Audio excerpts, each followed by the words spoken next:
Boa noite! Estamos iniciando mais um programa Direito em Pauta, nossa edição de número 116, e hoje recebendo a doutora Fernanda Perregil. Doutora Fernanda Perregil, que é especialista nessa matéria. Vamos tratar de planejamento estratégico de diversidade e inclusão. Doutora Natália Suquita já está por aí, direto de Ubatuba. Bem-vinda! Doutora Natália é uma das nossas convidadas do Direito em Pauta. Aguardem que ela nos brindará aí com muito conteúdo. Doutora Andréia, bem-vinda. Epemarcas, Daniel, todos vocês que nos acompanham, bem-vindos, boa noite. Marceleza, direto de Campos do Jordão. Patrícia, querida, beijo. E hoje a gente fala de planejamento estratégico de diversidade e inclusão com a doutora Fernanda Perregil, que já está por aí, já já eu a chamo para participar conosco. A doutora Fernanda é advogada, especialista em Direito do Trabalho e Práticas ESG, mestranda em Direito do Trabalho e Práticas ESG. Já vou colocá-la aqui apresentando, ela já pediu para participar ao vivo. É uma alegria fazer esse programa Direito em Pauta. Irene Cardotti, querida, boa noite. Tudo bem, Boa noite. Fernanda? Me Tudo ouve bem? bem? Tudo bem, e com você? Uma Também boa tudo noite. ótimo. Melhor agora aí que eu recebo você no Direito em Pauta. Já faz tempo que a gente estava programando e agora deu certo. Muito obrigado, bem-vinda. Estava aqui começando a ler seu currículo até antes de você entrar, para dar tempo de terminar antes de acabar a live. A gente só tem uma hora, né? Ai, ai. Vamos lá. Prazer, Então, viu? Prazer o convite, eu agradeço. imagina, eu que agradeço. Vamos lá. Deixa eu só finalizar rapidinho aqui, passando pelo seu currículo. Mestrando em Direito das Relações Sociais e Trabalhistas pela Universidade do Distrito Federal, fez Educação Executiva, Direito do Trabalho Empresarial, Impactos na Gestão da Empresa, no INSPER, pós-graduado em Direito Processual Civil pela PUC de São Paulo, pós-graduanda em Direitos Humanos, Responsabilidade Social, Cidadania Global na PUC do Rio Grande do Sul, é professora no curso de Diversidade e Inclusão da PUC do Rio de Janeiro, ou seja, passeando pela PUC do Brasil inteiro, professora convidada no LLM em Direito do Trabalho do INSPER, vice-presidenta da Comissão de Estudos de Direito Antidiscriminatório do IASP, cofundadora da P2 Interdiversidade, a gente vai falar bastante disso, integrante da diretiva da Comissão da Mulher Advogada e membro efetiva da Comissão de Igualdade Racial da OAB de Pinheiros. No ano de 2019, foi reconhecida pelo Diretório Chambers and Partners como uma das pioneiras em diversidade e inclusão no mercado jurídico da América Latina. É pesquisadora, autora de diversos artigos e obras doutrinárias. Agora eu vou beber água, depois do seu currículo. E, além de tudo, é uma pessoa que defende a causa, que abraça as bandeiras. Já tive a oportunidade de presenciar alguns eventos, participar de alguns eventos junto com a doutora Fernanda, e realmente ela faz esse trabalho com muita seriedade, com muita dedicação, principalmente com muito conhecimento. Fê, eu vou começar quebrando o gelo. Quem é a Fernanda pela Fernanda? Puxa, não tinha me preparado para essa pergunta, Se não mas... quiser responder, não precisa, fica à Não, vontade. uma pessoa... Eu vou usar uma expressão, mas acho que, assim, quem trabalha com direitos humanos sempre é um pouco transgressora, revolucionária, inconformada. Eu acho que essa pessoa sou eu, sou inconformada. E isso faz a gente lutar pelo que a gente, pelos temas que a gente acredita, né? Tô vendo aqui a Glenda, mandar um beijão para ela, que é uma inspiração para mim. Glenda Moreira, querida. Doutor Sidney estava por aí também, é um querido. Vamos lá. Bom, beleza. Fê, qual que é o conceito mais atual de diversidade? A gente vai falar de planejamento estratégico de diversidade e inclusão. Mas para situar, a gente tem um público misto entre advogados, estudantes, público em geral. Eu gosto sempre de situar antes de entrar efetivamente no assunto. Qual é o conceito mais atual de diversidade? Bom, diversidade, como o próprio nome diz, tem total relação com pluralidade, né? Com características que nos diferem. Então, tem relação com tudo aquilo que nos torna uma sociedade, mas dentro também da nossa individualidade. Então, diversidade tem relação com representatividade. Tá. E por que a diversidade e a inclusão devem andar juntas? Bom, a diversidade é simples da gente notar no nosso dia a dia, né? Nós somos uma sociedade diversa. Nós temos uma pluralidade que traz aí toda essa nossa riqueza também cultural, né?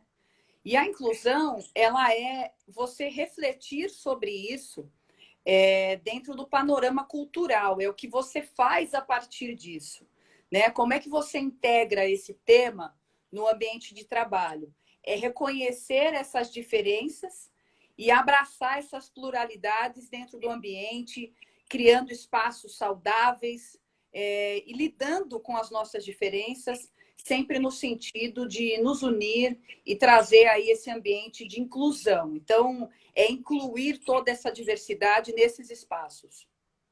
E nesse cenário que necessita de tanta inclusão no momento que a gente vive, as cotas são positivas na sua visão?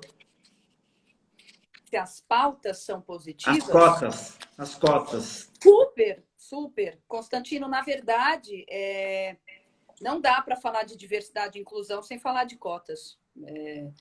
A cota, e a partir desse momento em que houve, né, isso é muito importante porque a mudança também desse governo traz essa nova reflexão dessa importância das cotas, né? E a cota é uma política afirmativa de reparação. E reparação de toda a discriminação social que a gente tolerou e também fomentou durante tantos anos, né? Sem esquecer do próprio processo, né, de escravização de anos que o país passou. Então, as cotas são essenciais. Não dá para falar de diversidade e inclusão sem entender a importância das cotas. Isso é importantíssimo. Tá. A gente tem a questão das cotas de PCD também. Por que a gente tem? A gente faz advocacia empresarial. Eu ouço muito dos empresários da dificuldade de cumprir, de preencher essas cotas.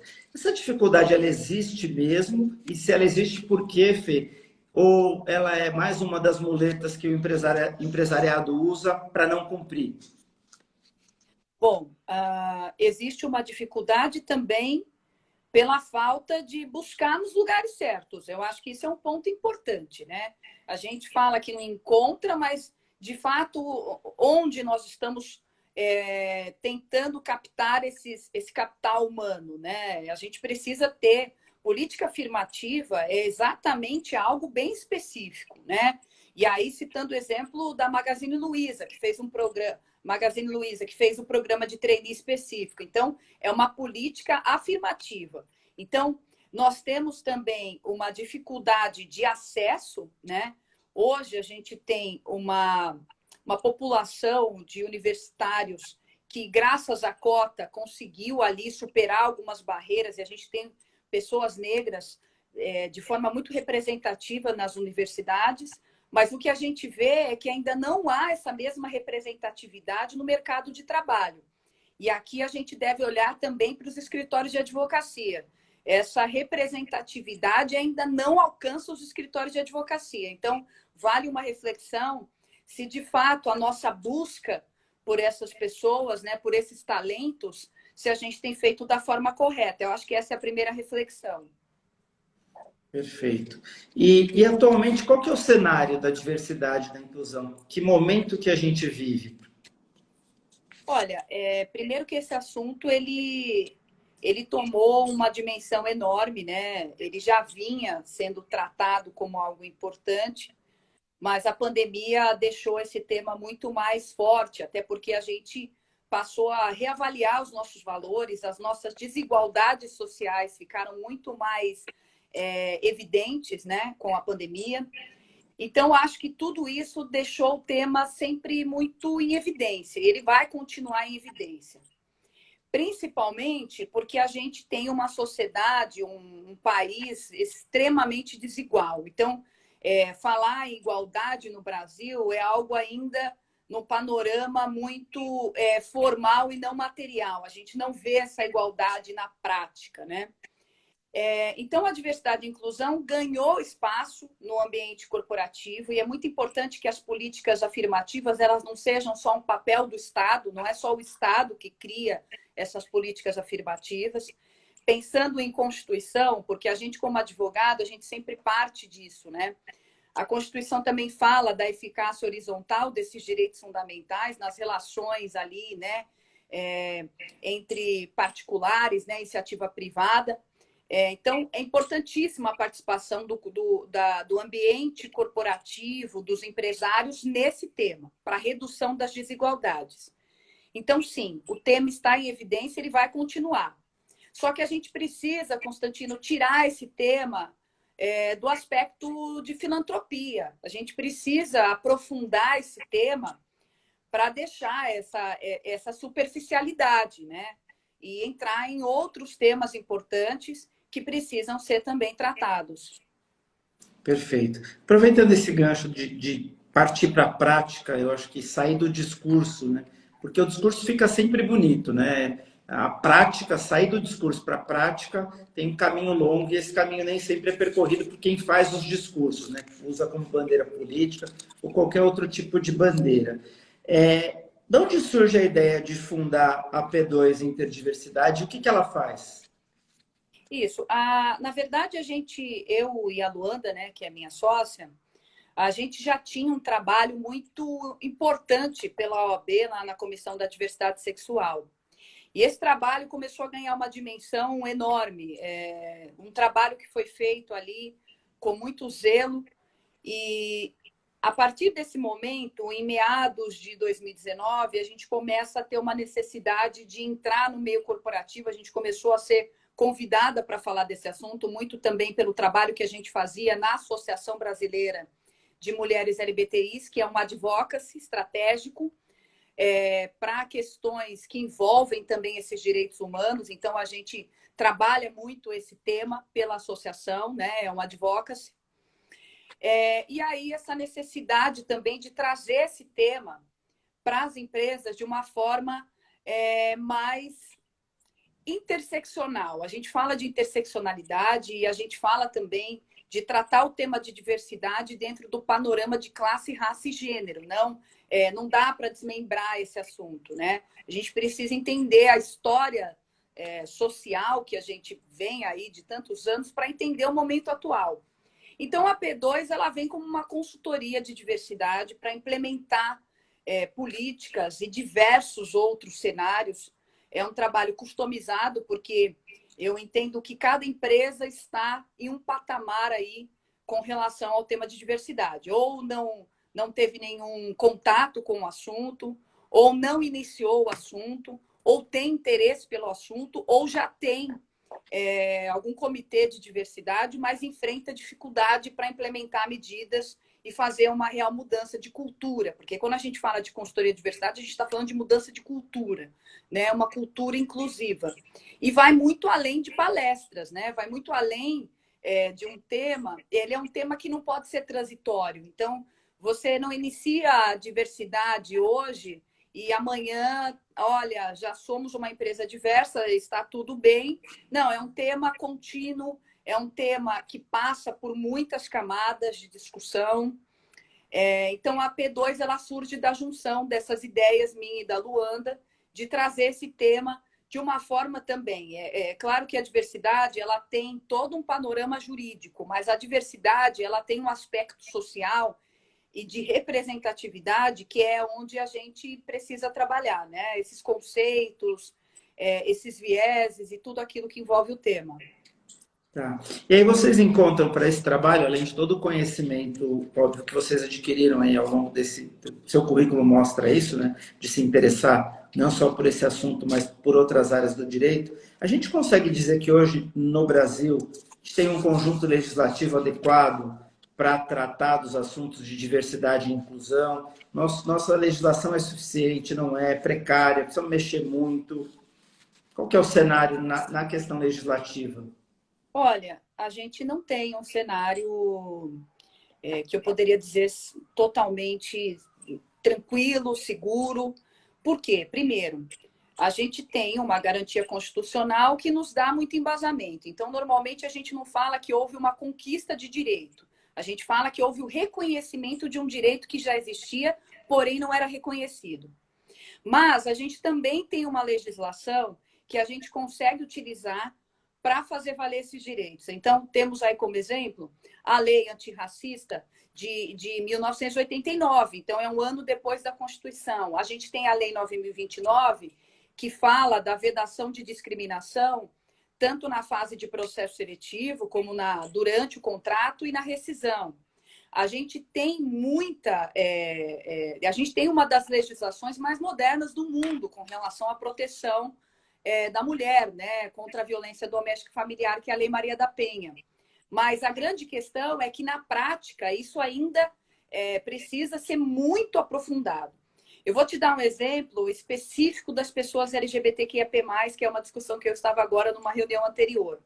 A gente até hoje não tem uma legislação que obrigue as empresas, dentro desse ambiente interno, a respeitar o nome social. A gente não tem uma previsão específica. A gente tem uma previsão para escolas, né, centros educacionais, a gente tem uma previsão para administração pública, a gente tem uma previsão de constar isso na CTPS, nos documentos, né, que é a própria regularização dos documentos, mas a gente não tem nada na CLT. É fácil a gente visualizar que não tem nada na CLT. Isso não significa que a ausência de legislação não significa que não tenha esse direito. Se você construir ali no ordenamento jurídico, você vai chegar à conclusão que o nome social tem que ser respeitado, né? Eu passo pela Constituição até várias legislações que vão chegar a essa conclusão, né? Quando eu falo de saúde, quando eu falo de segurança no ambiente de trabalho. Outra questão, a LGBTfobia, ela é fruto de um reconhecimento do STF, né? Pela mora legislativa. O próprio STF fala isso, olha, o legislativo não produziu uma lei que protegesse essas pessoas. Então, enquadrou no crime de racismo da lei de 1989. Outra questão de um outro reconhecimento, né, que é a união entre pessoas LGBTQIAP+, e dos mesmos direitos das relações heterossexuais. Também é outro direito reconhecido pelo STF. Então, a gente tem um STF que participa aí de forma muito importante na construção desses direitos e a gente tem uma mora legislativa. Mas, assim, dá para caçar, dá para buscar legislação. Eu uso muita norma internacional. O Brasil ratifica essas normas internacionais e precisa cumprir, né? A gente tem ODS da ONU, então, caminho a gente tem. Poderia estar melhor? Sem dúvida. Tá. E na questão das políticas públicas? As políticas públicas, elas vieram numa crescente, efetivamente elas tiveram uma estagnação, ou isso é fruto de discussão política, sem politizar, mas obviamente que passando por esse cenário. Como é que a gente está? As políticas públicas acontecem de verdade? A gente tem verba pública destinada para programas sociais que envolvam a questão da diversidade, da inclusão? Como é que está esse cenário? Olha, as políticas públicas, elas ainda enfrentam um grande problema, porque cada governo tem as suas pautas, né? Tem a sua agenda. E o tema, muitas vezes, não é a prioridade de um determinado governo. Isso prejudica muito a implementação de políticas públicas. Mas a gente tem iniciativas super importantes, mas também fruto de pessoas que levantam essa bandeira com muito afinco e que promovem esses debates. É importante que essas agendas individuais elas atrapalham essas políticas públicas. Inclusive, eu fiz uma apresentação no mestrado de políticas públicas para a população LGBTQIAP+, e a professora ficou surpresa, porque a gente não tinha tantas, principalmente dentro do governo federal, né? A gente tem, no governo estadual, políticas importantíssimas, mas no governo federal a gente não tem ainda essa mesma atuação. Então, é um panorama meio complicado. Muito embora a gente tenha aí a movimentação de coisas muito importantes, às vezes esse olhar ele ainda fica nesse prisma que eu mencionei. Tá. Voltando um pouco o nosso foco para tentar entrar efetivamente no tema, voltando um pouco o foco para a questão das empresas. Muitas empresas ainda enxergam e visualizam a questão da diversidade, da inclusão, não como uma política de ganho, como uma política de valorização, mas como uma questão obrigacional. Eu só faço porque tem uma legislação que me obriga, porque eu vou ser fiscalizado. Isso realmente é uma realidade, as empresas já estão mudando, a gente tem empresas muito grandes, multinacionais, ou empresas melhor estabelecidas com uma visão melhor, e o pequeno, médio ainda continua preso ao passado. Olha, eu acho que a gente tem essa divisão, sim, Constantino, com relação ao tamanho e o porte da empresa. Você tem empresas multinacionais e esse movimento de diversidade, ele vem muito também fruto dessas empresas, né? De um panorama internacional onde já há esse amadurecimento, né? Falar de racismo nos Estados Unidos, você já tem uma profundidade. Nós ainda, né, durante muito tempo, a gente começa a evoluir, a gente passou por um processo de negar o próprio racismo aqui dentro, né? Então, assim, primeiro, as multinacionais estão mais antenadas com esse tema, isso é evidente. E por quê? Eu não sei se é uma obrigação, Constantino, frente a uma possibilidade de fiscalização, porque a gente ainda não tem uma legislação tão efetiva, tá? Muito embora a gente tenha aí todos os riscos de uma conduta discriminatória, tá? Tem muitas decisões da Justiça do Trabalho condenando empresas por terem uma conduta discriminatória, isso é um risco. Mas eu ainda vejo também uma preocupação também com a reputação da empresa, com a comunicação externa, de também passar uma imagem, construir um propósito. Eu acho que as multinacionais estão mais alinhadas com isso. Porém, se você pegar pequena e média empresa, ela ainda tem muita dificuldade de trabalhar esse tema, de entender essa construção, principalmente porque você ainda tem, se você pegar uma pequena empresa, ela ainda fica muito atrelado ao dono, né, à liderança, e como a liderança enxerga esse tema. Eu acho que essa é a grande dificuldade, você inserir esse tema na liderança. Se você pega uma multinacional, esse tema ele vem sendo trabalhado de uma forma mais importante. Uhum. Mas quando você fala de ganho, eu penso em diversos ganhos trabalhar em diversidade, né? Eu tenho um ganho de produtividade, mas a gente fala muito de... virou até um tema já que todo mundo fala, né? Que aumenta o faturamento da empresa. Eu acho que a gente precisa tratar o seguinte, diversidade é falar de pessoas. Falando de pessoas, as pessoas elas trabalham mais onde elas se sentem bem. Me parece óbvio isso. Né? Onde eu posso não só ser eu mesmo, mas eu também posso ali trabalhar dentro de um ambiente onde eu pertenço. E aí a gente entra numa cultura de pertencimento. Então, eu atrelo a produtividade. Se eu pensar também em inovação, aí é um mar, é um infinito. Porque o que também a gente tem? Se nós temos uma empresa heterogênea, com pessoas pensando iguais, eu vou ter muito mais dificuldade de inovação, né? Isso está muito claro, principalmente quando você pensa em empresas de tecnologia, empresas que atendem diretamente o consumidor, onde eu dialogo com essa pluralidade de pessoas, né? Então, vai depender muito, depende de inúmeras variáveis, mas sem dúvida nenhuma, o ganho, Constantino, é enorme, né? E participar desse processo de combate à desigualdade social, eu acho que deveria ser um propósito de todos nós, né? Principalmente das empresas, principalmente pelo critério, né? E pelo conceito ISD, que vem aí também para trazer um impacto dentro da questão dos investimentos, dos fundos de investimento. Legal.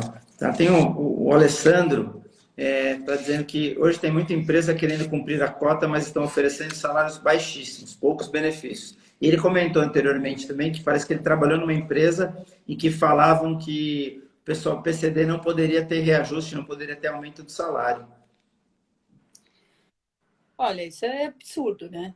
É uma discriminação, não é nem velada, né? Ela é escancarada, porque não tem a pessoa com deficiência, ela tem o seu contrato de trabalho no regime CLT, dentro de todos os direitos ali previstos. Se isso aconteceu, é um processo não só de reparação de dano moral, mas também de todos aqueles direitos que foram sonegados durante o contrato de trabalho. Me parece absurdo, né? Eu não sei se as empresas hoje, como há uma preocupação, eu acredito muito no ambiente de trabalho, acho que tem a discriminação. Quando a gente pensa em discriminação, racismo, a gente atrela muito esse tema a contexto de violência física. A gente não pode esquecer de violência psicológica, da violência dentro do contexto violência simbólica, que são aqueles atos naturalizados que a gente pratica diariamente, né? E que são ofensas, que são agressões. Nós temos também violência, discriminações veladas. Então, assim, a gente precisa entender que o tema ele é muito abrangente. Eu gostaria de acreditar que uma empresa não teria coragem de fazer isso, não dessa forma tão escancarada. Verdade. O Lauro de Campos. Boa noite, Lauro. Aproveitando, você citou o caso do Magazine Luiza, que é um caso emblemático, tem essa questão que o Alessandro comentou. A diversidade no processo seletivo ainda é um tabu? Olha, depende. Deixa eu dar boa noite para o Lauro, querido, um amigo querido. Depende. Por quê? Primeiro que a gente tem a Lei 9.029 de 95. Eu gosto de enfatizar, Constantino, o ano, porque não é um tema novo. Nós temos uma legislação que protege os empregados e empregadas de qualquer processo discriminatório já no processo seletivo, né? A gente vem de uma construção, Constantino, que você vai lembrar também, de anúncios de emprego em jornais de grande circulação, onde era praticada essas discriminações de uma forma muito naturalizada, né? Olha, a contratação, a vaga é para homens, então, assim, há uma questão que foi também sendo mudada socialmente. Então, acho que a gente evoluiu. Qual que eu acho que ainda é o problema, né? Eu já vi empresas, inclusive, fazendo, chama recrutamento às cegas, que é quando você faz todo o recrutamento, né? Sem ter ali nenhuma informação de características pessoais e tudo mais, exatamente para não ter esses vieses inconscientes que fazem as pessoas contratarem sempre dentro do mesmo padrão. Mas eu vejo as multinacionais, por isso que eu gosto de enfatizar isso, trazendo critérios também de admissão, de desempate, quando há pessoas dentro dessa questão da diversidade. Então, acho que a gente vem evoluindo exatamente para ter essa inclusão, para ter um ambiente mais diverso.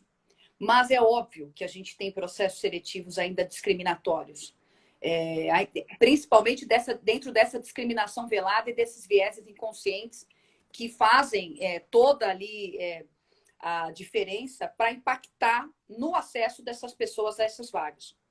Mas tem uma outra questão, por isso que as políticas afirmativas são muito importantes na hora da contratação. Você ter vagas afirmativas, você construir essas vagas, construir metas de diversidade para contratar essas pessoas e buscar nos locais corretos, né?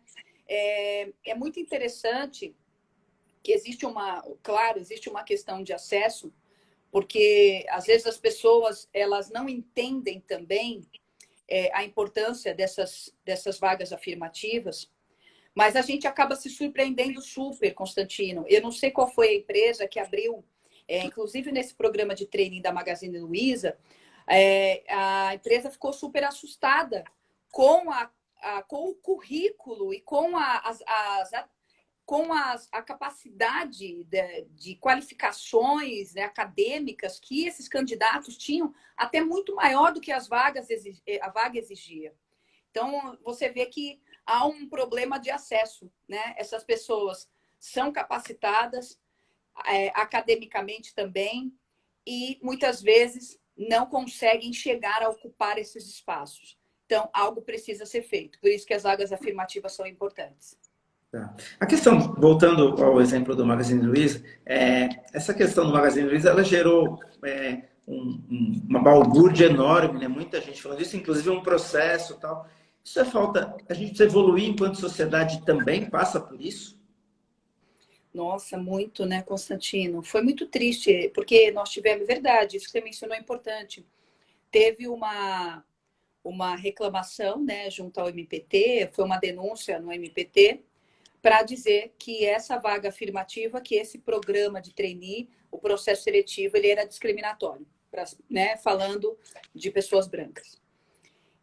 Primeiro, eu não sei nem se é falta de conhecimento, Constantino, eu acho que é desejo de manter o status quo, desejo de manter todos os privilégios que nós, como pessoas brancas, nós temos hoje na sociedade. Eu acho que passa por essa crueldade, tá? Desse egoísmo absurdo. Mas o MPT foi, assim, incrível na decisão.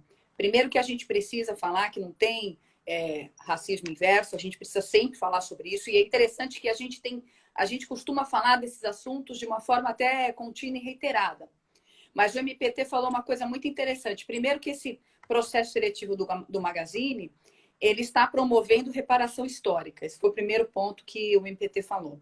O segundo foi que ele falou, isso se chama discriminação positiva, que é quando você faz essa reparação através dessas vagas afirmativas. Então, o MPT ali, e eu tenho uma admiração enorme por várias procuradoras, sempre com maturidade para enfrentar esses temas. Mas a sociedade, ela está muito, né? A gente tem uma falta também de conhecimento enorme e absurda, e a gente quer que as pessoas nos ensinem. Também tem isso, né, Constantino? Porque a gente não foi... É louco pensar isso, mas a gente não teve matéria. Você vê que a escravidão, como ela foi tratada na escola, não é a forma como de fato aconteceu, né? Então, assim, a gente também aprendeu errado, a gente também foi ensinado a ser racista, LGBTfóbico, machista, e a gente tem aqui a obrigação de reaprender, né? Desaprender e reaprender tudo isso. Verdade. Mas a gente vai evoluir. Eu tenho esperança que a gente vai evoluir e vai evoluir mais. Acho que esse é o nosso papel também. Falar disso é uma forma de tentar buscar evolução. Acho que esse é um dos propósitos de eu estar aqui toda quarta-feira, de tentar, de alguma forma, ir plantando sementes. E vocês que aceitam o convite são quem me ajudam a plantar sementes. Falar de práticas inclusivas. Quais são as melhores práticas inclusivas que a gente pode ter em uma organização? Tá. Bom, primeiro, eu sempre falo que esse é um trabalho que também está relacionado ao setor econômico. Por que eu digo isso? Se você pegar uma empresa de cosmético e uma empresa, talvez, portuária, você vai ter uma diferença da abordagem da diversidade, né? Em um ambiente você vai ter, claro, muito mais mulheres, e no outro ambiente você vai ter aí um número infinitamente menor de mulheres. Então, primeiro, é um trabalho que também se preocupa com o setor e com a empresa. Mas as melhores práticas, primeiro, eu acho que a gente pode aí, Constantino, passar por etapas. Eu preciso reconhecer o tema. Eu preciso reconhecer que eu tenho essa dificuldade como empresa e que eu preciso ocupar um espaço dentro desse assunto. Tá? A partir daí, eu tenho um diagnóstico. E esse diagnóstico é que vai conduzir ali todo o meu plano de ação. Então, eu vou te dar um exemplo. Eu posso ter, dentro de uma empresa, a necessidade de ter mulheres na liderança, de ter ali um ponto importantíssimo de políticas também que revisem toda a parte de política de licença paternidade. Por quê? A gente já sabe. Por que a gente está falando disso? Também é diversidade. Porque a licença paternidade, se comparada com a licença maternidade, é absurda. E ela também promove toda essa desigualdade de gênero que a gente tem hoje. Então, repensar alguns assuntos. Por exemplo, você ter um código de ética que proíbe discriminação é fundamental. E talvez seja aí o primeiro passo. Tá? Eu ter um código de ética exteriorizando os meus valores como empresa e aquilo que eu não admito. Tá? Eu acho que esse é um ponto importante. Segundo, estabelecer um canal de comunicação com os seus colaboradores e colaboradoras. Eu preciso entender e mapear o que eu tenho internamente e aquilo que eu preciso ter uma representatividade maior. Então, eu posso criar uma meta de contratação de pessoas, tá? Olha, esse ano eu vou aumentar em 20% a minha liderança feminina, ou esse ano eu vou aumentar em 20% o número de colaboradoras ou colaboradores de pessoas negras. Então, essas metas também são importantes. Mas eu também posso ter, por exemplo, uma necessidade de realmente realizar um treinamento. E aí o treinamento, Constantino, uma ótima também iniciativa, é como eu faço e promovo uma educação interna para ter uma linguagem inclusiva, que é um outro problema. Porque a forma como a gente se comunica, a gente também gera inúmeras situações de racismo, de machismo. Então, essa comunicação interna ela é importantíssima, ela precisa ser repensada.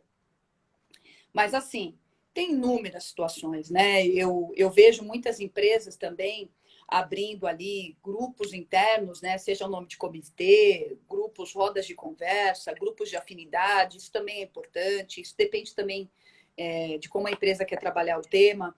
Mas o primeiro ponto, acho, Constantino, que a gente tem que passar é a sensibilização. Eu não consigo começar esse tema sem a sensibilização. Importante, eu preciso ter o engajamento da liderança. Eu posso ter ali meia dúzia de pessoas que querem trabalhar diversidade. Se a liderança não se comprometer com o tema, que eu acho que é uma iniciativa elementar, esse tema ele vai ser transitório. Ele vai virar aí só um tema para gerar ali um ambiente mais amistoso, mas no final não é isso que acontece dentro das equipes. Então, assim...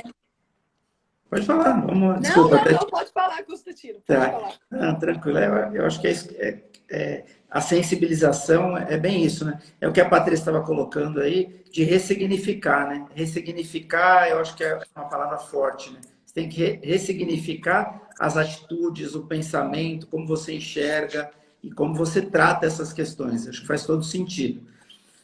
Vamos entrar no nosso tema, eu acho que falando do planejamento estratégico. Qual que é o primeiro passo? Como iniciar um planejamento estratégico de diversidade e inclusão? Bom, primeiro é o reconhecimento. E tem um ponto, Constantino, que é assim, quando a gente reconhece que o tema é importante, que não há, esse tema internamente ainda não foi trabalhado da forma como deveria, a gente tem que estar preparado para enfrentar também os nossos problemas internos, né? Por quê? Eu posso chegar à conclusão que a minha empresa, isso é uma coisa importante, e a gente precisa encarar isso. Chegar à conclusão que a minha cultura interna, ela é extremamente machista, ou ela é extremamente racista. E chegar a essa conclusão, ela é difícil, porque parte de um reconhecimento. E aí o diagnóstico é que vai trazer esse tema. Por isso que eu acho também, Constantino, e eu falo também, por ser uma pessoa que também implemento a diversidade em qualquer lugar que eu esteja, tá? Dentro dos escritórios de advocacia que eu já passei. E é super importante que a gente esteja preparado para lidar com os nossos problemas e confrontado com esse assunto. Mas eu acho muito importante que esse tema seja trabalhado com uma consultoria externa. Eu vou te falar por quê, Constantino. Porque trabalhar esse tema internamente, estando ali debaixo de um quadro de subordinação, te gera um desgaste. E eu acho que esse é o ponto importante. Muitas pessoas tentam trabalhar o tema internamente, mas enfrentam dificuldades e acabam abandonando o assunto, né? Ou porque se sentem constrangidas, ou porque se sentem ali numa posição delicada, porque você vai ter que colocar o dedo na ferida e falar, olha o que nós estamos fazendo, esse processo seletivo foi racista, olha o que aconteceu. Então, o ideal é que seja alguém externo para vir e falar dos nossos problemas. O terceiro passo é o planejamento, né? Tendo ali o diagnóstico, eu faço um planejamento. Esse planejamento ele tem que estar muito em linha com a minha realidade. né? É um planejamento também de alinhamento de expectativas. Olha, você quer trabalhar o tema como ele deve ser trabalhado, e aí falar de diversidade é gerar incômodo, tá? Incômodo até individual, tá, Constantino? Eu não tenho como falar de diversidade dentro de um panorama coletivo e colocar ele no plano teórico. Quando a gente trata desse assunto, ele também gera uma perspectiva individual, onde cada uma das pessoas ali também vão ter que se educar e também vão reavaliar algumas posturas dentro da sua equipe. Então, ele é um tema que entra dentro dessas perspectivas, individual e coletiva. Feito o planejamento, aí é a hora de colocar em prática, né? De fato, solidificar esse planejamento. Lembrando que esse não é um tema que ele termina. A gente ouve muito isso, que é um tema sem linha de chegada, e é verdade, porque eu preciso entender que hoje, dentro da minha pluralidade, se eu tenho, eu vou mencionar um exemplo, tá, Constantino? Eu vi uma decisão da Justiça do Trabalho, onde o juiz condenou uma empresa porque ela tinha um código um código de vestimenta, e o código de vestimenta, maquiagem e cabelo, e aí nem vamos entrar nessa discussão, porque aí é outro panorama, mas ela não gerava um sentimento de abranger todas as mulheres. Então, muitas das informações que estavam ali estavam direcionadas às mulheres brancas. Então, o juiz acabou condenando, muito embora o que deu para entender é que a Justiça do Trabalho ela também está atenta à omissão. A gente precisa lembrar que dano moral não é, né, só o ato, também é a omissão, né? Então, a omissão ela também gera ali toda essa percepção. Mas eu passaria por esse resumo: reconhecimento, diagnóstico, planejamento e aí a hora da gente colocar em prática. Não é um tema que do dia para a noite a gente consegue resolver. A gente vai abrir a caixa de Pandora e aí talvez a gente encontre alguns fantasmas. E um ponto importante, Constantino, que eu não queria esquecer. Já existem inúmeras pesquisas de que as pessoas dos grupos historicamente discriminados estão mais expostas ao ambiente de trabalho para sofrerem violências. Quem diz isso é a Convenção 190 da OIT. Com base nisso, a gente precisa também pensar nos nossos assédios sexuais e morais também dentro desse panorama. Já dentro da Justiça do Trabalho, quando a gente vê também o ato discriminatório, muitas vezes ele vem nessa forma de assédio moral. É assim que esses processos entram na Justiça do Trabalho. Saiu uma pesquisa de que hoje existem 22 mil ações, né? O Data Lawyer, que fez esse levantamento no Dia da Consciência Negra, existem 22 mil ações trabalhistas envolvendo racismo e discriminação racial.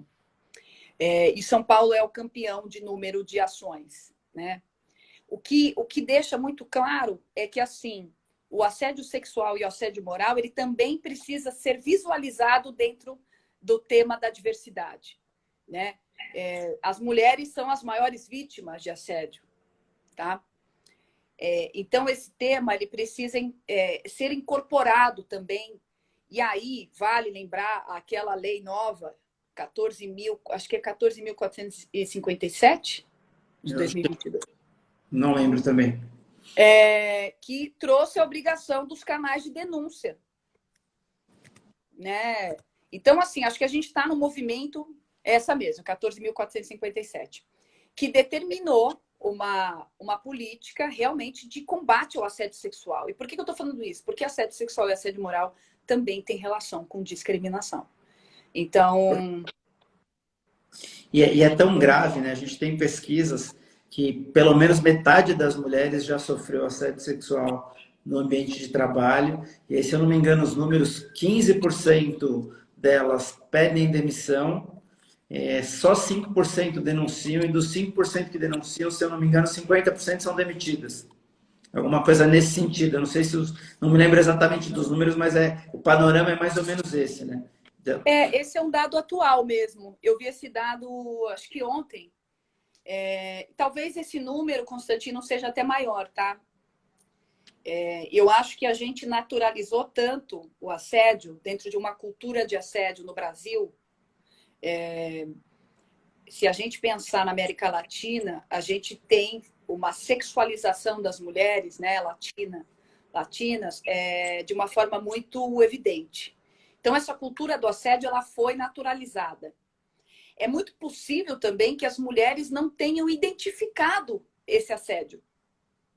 Porque a gente naturalizou, a gente acha, sempre foi assim, né? Isso acontece mesmo, né? Que são as brincadeiras, que são as situações constrangedoras. Eu acredito até, Constantino, que esse número é muito maior, tá? Provavelmente. Até porque eu acho que a pesquisa deve ter levado em consideração o assédio sexual num limite maior, né? Não o assédio sexual que passa pela brincadeira e que as próprias mulheres, se você pegar a mulher de mais idade, ela talvez tenha aprendido a normalizar algumas situações, né? A brincadeira, o assovio, eu acho que tem essa coisa da naturalização, né? Sim. Do tal do patriarcado, do machismo. Ah, mas vai ser sempre assim, não adianta eu falar, não adianta eu reclamar. Eu acho que passa um pouco por isso a falta dos números reais, né? Sem dúvida. Eu acho que sem dúvida, Constantino. Eu acho que os números são até, apesar de serem expressivos, né? Eu acho que o número ainda é pior. Mas isso é muito fruto da nossa realidade, da nossa cultura, né? A gente precisa começar a reconhecer esses problemas sociais como um problema nosso, né? Não algo ligado a uma pessoa, a uma organização. Então, eu sempre digo isso.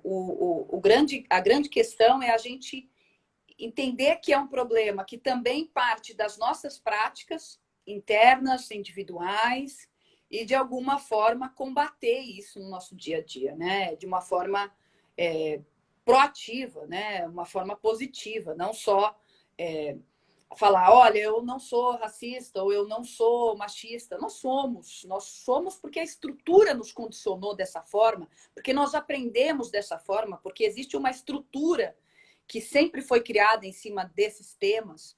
Então, romper com isso é uma obrigação e é um dever nosso, eu acho que diário, né, Constantino? Verdade. Eu acho que o Lauro fez um comentário que acho que traduz o que eu estava querendo dizer. Ó, os homens muitas vezes assediam sem saber disso, achando que está exercendo uma conduta aceitável. Eu acho que é bem isso, né? De estar envolvido na questão de ter crescido e se desenvolvido nesse ambiente, normalizar essas condutas. E aí vem até de encontro com o que a Patrícia colocou, que as gerações mais novas ficam mais indignadas.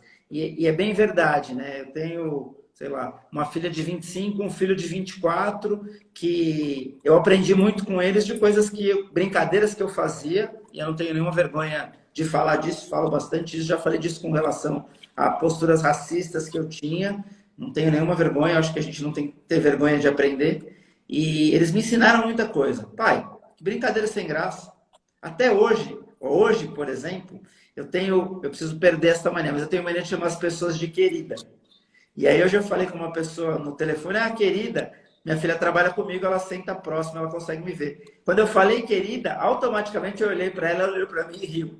Tipo, você conhece ela da onde para chamar de querida? São coisas que eu cresci achando normal, pelo contrário, ao invés de eu estar sendo deselegante ou interferindo na privacidade, eu estava sendo elegante. É uma coisa que a gente precisa aprender, né? Eu vou te falar, Constantino, eu acho que o querido ainda não é tão assim. Agora, amor é mais complicado, né? Chamar de amor. Mas, assim, eu acho que existe também, Constantino, um ponto que a gente não tratou. A questão do etarismo, né? A gente tem uma discriminação também em razão da idade. Um conflito geracional também importante.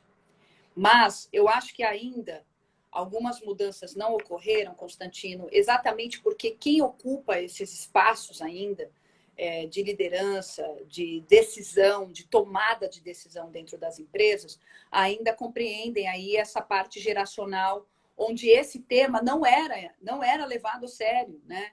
Onde esse tema não era um motivo importante para que uma empresa fizesse um planejamento. E hoje a gente já sabe que isso faz parte do planejamento das empresas e precisa fazer, principalmente por causa do ESG. Não sei se você vai falar um pouquinho sobre isso, Constantino, mas isso é um ponto importantíssimo. Vamos falar assim. Quer falar agora? Pode ser. Vamos embora.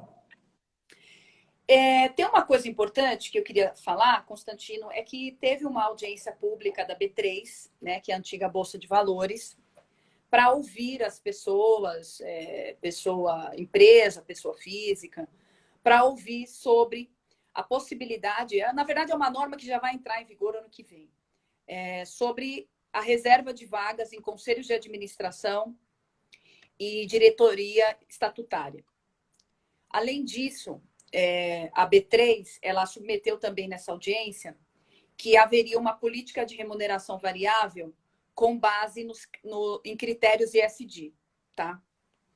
E aí foi muito interessante, que a gente até falou sobre isso, eu até apresentei uma manifestação concordando com essas iniciativas, pela associação, pela P2, falei, olha, parabéns pela iniciativa. Mas nós tivemos um dado assustador que houve ali, acho que 280 ou 250 manifestações, tá?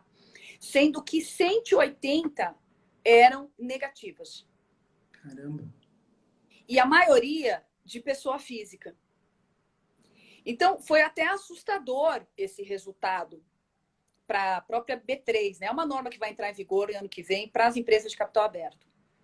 Mas o que assusta é assim, primeiro, foi uma baita iniciativa que tem total relação e sinergia com o ISD, né? Que a gente já sabe que a diversidade entra aí dentro do eixo S, na relação também da empresa com esses temas sociais, com esses temas importantíssimos de direitos humanos. E entender que a remuneração variável dessas pessoas que têm a tomada de decisão também serão impactadas por esses assuntos. Então, é uma iniciativa importantíssima e que eu até acho que a gente precisa incorporar também esse tema, não só em empresas de capital aberto. Então, fica aqui também uma reflexão para que empresas ou até grande porte, médio porte, pequeno porte, também comecem a respirar esse novo modo de fazer negócio, porque esse é um tema que eu imagino, Constantino, que a gente vai ter aí um panorama de normatização, tá? Eu acredito muito, a gente já tem alguns estudos da CVM, a gente já tem organizações importantes, a própria B3 que tem falado sobre esse assunto, a gente caminha para isso. Então, quanto antes também a gente conseguir se adaptar a isso, que é muito, eu vou muito na história da LGPD, né? Porque a LGPD as pessoas só se preocuparam quando a sanção A partir de começou a valer, agosto, né? em final de julho, estava todo mundo correndo. Então a gente não precisa fazer isso, né? A gente pode se adaptar já, porque os riscos, eles já existem. Os riscos já existem, né? De não trabalhar esse tema. E o ISD tem total relação com isso. O ISD não é um tema novo, né, Constantino? Mas é o tema do momento. Uhum. É o tema do momento dentro do ambiente corporativo, porque a gente entendeu que a forma de fazer negócio como estava sendo feito ia acabar, né? A gente está acabando com as nossas relações, a gente está numa polarização, a gente está numa erosão da nossa própria sociedade, né? De não dialogar, de não conversar. Então, existem aí alguns fóruns, né? Inclusive o Fórum Econômico Mundial, que mapeia riscos para a próxima década, e ele coloca isso. Olha, a gente tem uma preocupação com o mercado de trabalho. Isso é um risco com relação aos empregos, né? A gente tem uma preocupação com o meio ambiente, porque hoje as medidas que estão sendo adotadas não são suficientes para diminuir ou dirimir ou mitigar as mudanças climáticas. E tem todo o aspecto social, né, dessas desigualdades e também dessa polarização que a gente vive hoje, né, desses conflitos. Como é que a gente tem 180 pessoas que se dão ao trabalho de fazer uma manifestação contra uma iniciativa bárbara como essa? Então, a gente realmente tem uma delicadeza social. Por isso que a gente está aqui, por isso que a sua iniciativa, Constantino, de falar desse assunto e também de se educar, porque esse é um tema que eu me educo todos os dias, né? Eu também faço essa reflexão diária, de estudo, de me aprofundar. Esse é algo que a gente vai fazer até o fim da vida. Eu acredito muito nisso. É verdade. Eu acho que você falou da polarização, né? A polarização política, ela acabou tirando, eu acho, no último ano, no último período, e não falando de político A ou político B, Bolsonaro ou Lula, vai além disso. Eu acho que ela tirou um pouco da capacidade de reflexão das pessoas, né? As pessoas perderam um pouco a noção, né? Então, ou você está de um lado e nada mais serve, e aí você tem que agredir, bater, ou você está do outro lado e o inverso também se aplica, né? E isso é um caminho perigoso, né? E nem estou falando de caminho da questão de democracia ou não, acho que vai além disso. Estou falando, tentando chegar na ideia do que o ser humano passou a viver, né? Com relação a essa polarização. A gente perdeu um pouco o respeito pelo outro, né? Então, se Sim. o outro é azul ou é vermelho, se o outro é assim ou é assado, a gente não consegue enxergar mais, e óbvio que eu estou generalizando, a gente não consegue enxergar mais que ali, entendendo diferente do que eu entendo no cenário político, tem uma pessoa. Sim. Eu estou até procurando aqui, Constantino, um livro interessantíssimo que eu li sobre isso, que o cerne é Por que pessoas se separam por motivo de religião e política. E o autor, eu posso até deixar depois aqui no link o título desse livro, ele fala que as pessoas se separaram por conta desses temas, né? E se você for buscar, Constantino, a forma também como o conservador ele pensa, a estrutura, é muito interligado também à necessidade de proteger os seus, né? Proteger os seus. Né? É um conservadorismo que sempre olha o seu grupo social. E o livro fala sobre isso. Eu acho que a gente vive um momento difícil porque nós não temos mais diálogos, né? E os diálogos eles ficam muito no panorama e muitas vezes as pessoas, para justificar a sua opinião, elas chegam em lugares absurdos, né? Em justificativas absurdas. Inclusive o próprio livro fala disso. Então, assim, a gente precisa, mais do que nunca, entender esses temas para que a gente consiga falar com profundidade. Eu não sei se nem convencer, eu não sei nem se essa é a palavra, porque esse pesquisador ele fala que a gente não consegue mudar a opinião das pessoas. Mas ele fala o seguinte: quem consegue mudar a opinião de uma outra pessoa, muitas vezes é pelo aspecto emocional. Por isso que eu falo muito de sensibilização. É aquilo que nos toca, que a gente consegue refletir. Então, entender esses temas para que a gente consiga mudar um pouco o panorama dessas discussões, que primeiro que são infrutíferas, e segundo, a gente sair um pouco da questão mais egocêntrica, né? Da questão egóica. Por que a gente vota e por que a gente faz o que a gente faz como cidadão e cidadã, só pensando no nosso grupo, só pensando na nossa realidade de pessoa privilegiada. Eu acho que a gente não faz esse exercício. Eu acho que iniciando por esse exercício tem uma coisa muito interessante, Constantino. Quando a gente fala de racismo, né, e eu, dentro da minha realidade, é um exercício muito simples. É só a gente fazer um exame de pescoço, olhar para o lado, e a gente vai ver que os lugares que a gente frequenta, principalmente os lugares de lazer, muitas vezes as pessoas negras não estão lá. E eu gosto muito da reflexão de qual é o lugar que as pessoas negras ocupam na sua vida, né? Onde elas estão dentro da sua rotina, né? Que lugar elas ocupam? Então, eu acho que é uma reflexão muito importante que a gente vem fazendo. A gente ainda está muito numa situação que precisa explicar o óbvio. A gente tem uma legislação muito complicada, como eu disse, né, a gente trabalha por agenda, então a agenda do governo não é fazer uma legislação de combate à LGBTfobia, a gente nunca teve uma legislação sobre isso. Então a gente fica nesse panorama, mas eu acredito muito, muito, Constantino, eu sou muito positiva, e eu acredito muito na educação individual, na absorção, se cada um, eu falo muito isso, se dentro das empresas nós tivermos treinamento, falar sobre esse assunto, e imagina uma empresa que tem 100 pessoas, 1.000 pessoas, 2.000 pessoas, e essas pessoas têm mais 5 pessoas da sua família, da sua rede de contatos, e passarem esse conhecimento. Olha quantas pessoas a gente está atingindo com esse assunto. Então, eu acho que é um processo que a gente caminha. Os advogados têm um papel importantíssimo, Constantino. Olha que importância, né? A gente tem do nosso judiciário reconhecendo essas discriminações e fazendo valer direitos que estão na Constituição.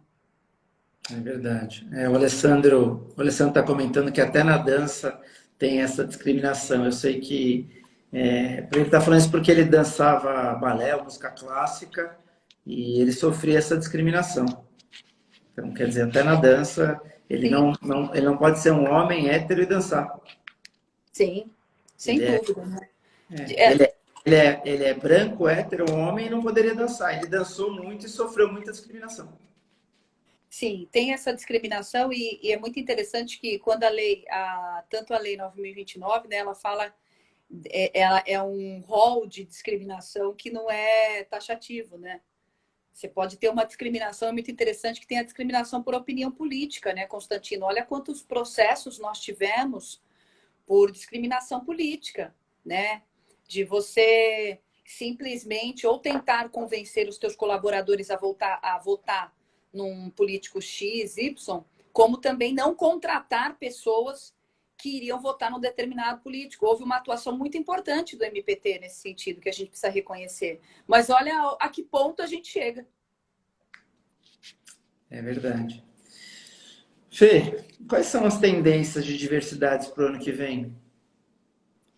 Olha, primeiro, acho que a gente tem hoje eu vou usar essa expressão, uma simbiose de temas, como, por exemplo, a preocupação com o meio ambiente foi fundida com a preocupação com a diversidade, né? Na COP27 isso ficou muito claro, né? Tanto pelo fundo de reparação para países que não têm as mesmas condições financeiras, né? Isso ficou muito claro. Então, eu acredito muito nessa simbiose de assuntos. Acho que meio ambiente, diversidade, aspecto social, governança, eles vão ficar muito mais entrelaçados. A gente já fala de racismo ambiental, né? Como que essas mudanças climáticas atingem de forma diferente pessoas dentro de todo esse contexto racial que nós temos, que excluiu grande parte das pessoas negras, né? Então, como todo esse contexto de mudanças climáticas, a falta de saneamento, a falta de acesso impacta mais alguns grupos historicamente discriminados.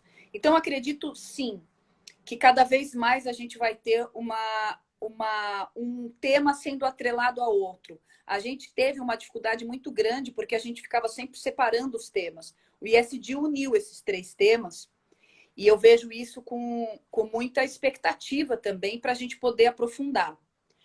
Acho que no tema de diversidade, Constantino, eu acho que vai ser um ponto alto, acho que vão ser denúncias. A gente teve essa obrigação aí dessa lei 14.457, então acho que vai aí ter um impacto, que as empresas têm um prazo para implementar isso. Então, a gente vai ter aí canais de denúncia, eu acho que vai ser um tema importante no meio jurídico que tem a ver com diversidade. Acho que vai surgir aí também uma profundidade no tema relacionado à importância das mulheres na participação política. Ainda a gente não tem, né, cotas de mulheres na política, mas eu acho que esse é um tema importantíssimo. E acredito muito no direito do trabalho, ocupando um espaço aí importante no fomento da diversidade, Constantino. Eu acho que a gente tem aí um caminho a trilhar, principalmente pela movimentação que a gente vê desse governo atual, de termos aí um panorama de um direito do trabalho mais atuante para a inclusão de pessoas e para combate às discriminações. Então, acho que a gente vai ter um direito do trabalho, e aí eu estou falando de legislação também, mais ativa nesse sentido. Talvez a gente tenha algumas novidades interessantes, já que a gente tem um legislativo ainda inoperante nesse sentido. Fê, me fala uma coisa, algo importante que eu acabei deixando passar, que eu não te perguntei. Eu não sei se a gente falou da linguagem inclusiva, da importância nas empresas. Sei, alguma coisa que era importante eu deixei passar e que você queira colocar. Não, você foi incrível, abordou o tema com total sensibilidade. Parabenizo por tratar esse tema. Acho que a linguagem inclusiva, Constantino, acho que só uma questão não dá para a gente trabalhar a diversidade dentro do planejamento estratégico e esquecer a linguagem, porque a linguagem é realmente a forma como a gente discrimina as pessoas, é uma das formas e talvez uma das principais. Então, entender que essa linguagem ela precisa ser plural, precisa ser, de fato, né, compreender toda a nossa pluralidade, eu acho que é um tema que a empresa precisa aprofundar. E aí é um trabalho minucioso, tá? Porque eu ouvi um professor de português falando assim, não, por que, que não fala mais essa palavra se está no dicionário? Não é sobre isso, né? Não é sobre estar no dicionário ou não. Então, acho que a gente precisa reavaliar as nossas palavras porque elas geram agressões. Eu acho que esse é o panorama, né? A evolução social que é constante. É verdade. Fê, vou aproveitar a pergunta da Patrícia, eu ia te perguntar nesse sentido, mas vou aproveitar dela e a gente já vai caminhando para o final, que infelizmente muita gente pediu para continuar, mas a gente tem, sei que a Fê tem outros compromissos e a gente tem o nosso compromisso de 1 hora, eu sempre passo um pouco, mas não posso passar muito. A Patrícia está perguntando, onde iniciou essa sua consciência clara? Onde iniciou isso na sua vida? E aí eu ia emendar com outras perguntas. Qual que é o teu propósito? O que que te move? Puxa, Patrícia, você foi assim incrível nessa pergunta. Eu vou ser muito transparente aqui. A gente está num bate-papo. À Primeiro, vontade. que eu sofri discriminação por ser uma mulher lésbica. Isso aconteceu no momento muito inicial da minha carreira. Já sou advogada há quase 20 anos, Constantino. E esse tema, primeira coisa, uma pessoa LGBTQIA+, sofre preconceito, onde ela sofre primeiro é dentro de casa. Né? Existe toda a heteronormatividade, onde os pais criam os filhos para fazerem esses casamentos e essas uniões. É essa a realidade. Então, esse tema ele começou a fazer parte como um propósito para mim. E por isso que eu também falei da Glenda Moreira, porque a gente trabalha muito, Constantino, dentro da advocacia, sem pensar que a gente pode exercer o nosso propósito de vida advogando. E quando eu falo propósito, eu falo algo que é maior do que nós mesmos. O propósito é sempre algo maior, né? Não é ganhar dinheiro. O propósito é algo que volta para a sociedade, é algo que você deixa. Então, um dia, a Glenda me chamou para ir na empresa que ela trabalhava, era uma baita multinacional, para contar minha história. Ela queria saber, era o dia da visibilidade lésbica, ela queria saber como eu consegui alcançar. Eu era sócia de um escritório de advocacia, sendo uma mulher lésbica. E aí eu comecei a perceber que a minha história poderia ajudar outras pessoas. Foi aí o start. Mas eu acredito muito, Constantino, que o primeiro contato com o tema é sempre uma discriminação que você sofre. Né? É assim que esse tema te sensibiliza. Então, eu sofri muitas discriminações. Muito embora eu seja uma mulher branca e não tenha estereótipo, né? Eu poderia simplesmente não me assumir. Eu demorei muito para me assumir dentro do ambiente empresarial. Demorei muito.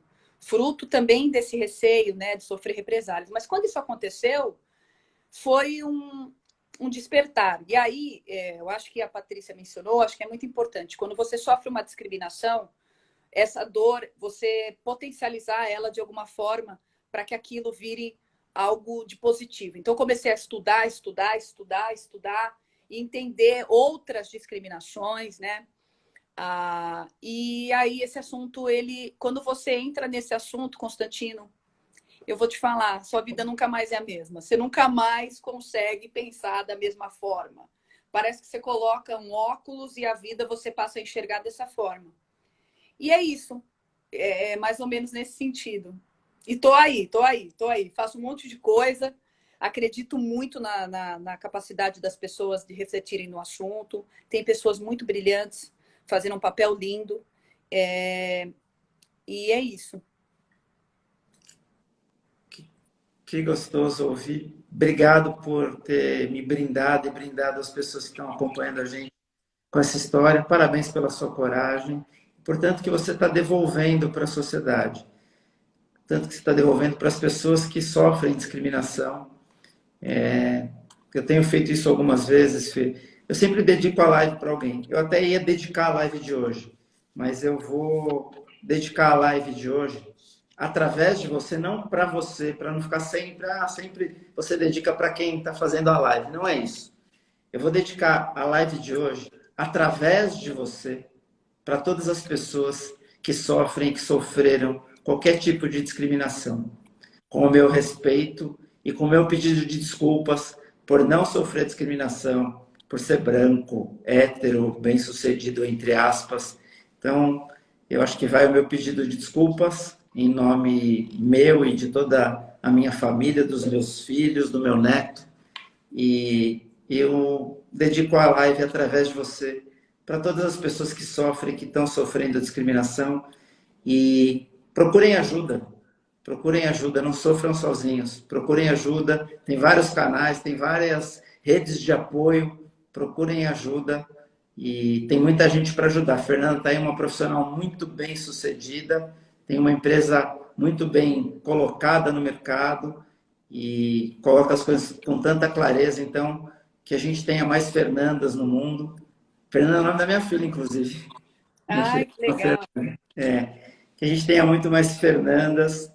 E aí, com isso, eu queria passar a palavra para você dar seu recado final, para você fazer seus comentários, sei lá, fazer o que você quiser, a live é sua, faz o que você quiser. Grita, dança, pula, fala, deixa recado, faz o que você quiser. Vai ficar gravada assim, só responder. A live vai ficar gravada, fica no meu IGTV e eu vou distribuir também depois para vários grupos, mas ela vai ficar gravada assim. Fê, super obrigado, de coração mesmo. Fiquei bem feliz. Sabia que ia ser boa, mas não sabia que ia ser ótimo. Tinha certeza que ia ser boa, pelo que eu te conheço, pelas vezes que eu te vi falando, por todos os recados que eu recebi. A Neivia mesmo mandou uma mensagem hoje. Nossa, com a Fê vai ser sensacional. Então, eu já sabia que ia ser boa, mas não imaginava que ia ser tão boa. Então, aí passo para você aí, faz o que você quiser, dá seu recado final, deixa a sua mensagem, fala onde as pessoas te encontram, sei lá, faz o que você quiser. Primeiro, eu queria agradecer as pessoas que acompanharam a live e também incentivar, Constantino, quem estiver sofrendo alguma discriminação ou já tiver sofrido, primeiro que é algo que deixa sempre algum tipo de ferida, né? Então, a gente também tem que tratar isso, né? Tratar essas questões que nos atingem. Mas se você estiver sofrendo alguma discriminação ou algum assédio, eu incentivo a procurar ajuda. Eu quero reforçar isso, Constantino. A gente tem caminhos, a gente tem canais de ajuda, a gente tem não só o MPT, Justiça do Trabalho, mas a gente tem uma organização social, a própria associação, a ABMLBTI, ajuda, o Me Too Brasil, que tem aí ajudado muitas mulheres contra a violência e também assédio. Quero dizer que você não está só, e eu sei também das dificuldades que muitas mulheres enfrentam para ocupar os espaços que elas ocupam. Então, às vezes, as mulheres chegam naquele cargo de liderança na sociedade ou algo assim e pagam um preço alto por isso. Mas é muito importante que, ao chegar lá, a gente continue abrindo novos espaços para mais pessoas estarem lá. A gente tem que olhar para essa história e fazer com que um movimento, eu acredito muito, Constantino, que não é uma pessoa, é um movimento. A gente só consegue fazer algo na coletividade, no coletivo, nessa sororidade, nesse entendimento, né? E é assim que eu prefiro e é assim que eu gosto de trabalhar. Então, assim, quem quiser me procurar, me procura, fico à disposição no Instagram, no LinkedIn, para a gente conversar e continuar aprofundando esse assunto, que esse assunto, ele é diário, né, Constantino? Hoje a gente tem uma realidade, amanhã surgem novas situações, e aí é sempre importante a gente se atualizar com relação a isso. É isso. Gente, Super obrigado a todos vocês que ficaram aí. Já passamos 15 minutos de coração. Obrigado, Fê. Obrigado a todos. Semana que vem tem mais. Se cuidem. Reflitam com tudo que vocês ouviram aqui. Quem vai assistir depois também, reflita, mude a sua postura, aprenda e não tenha vergonha de mudar. Eu acho que esse é o nosso recado. Nossa semente está plantada, que ela gere muitos frutos. Boa noite a todos. Obrigado, Fê, de coração. Um beijo. Boa noite a todos e todas. E todes. Tchau, gente. Tchau, tchau.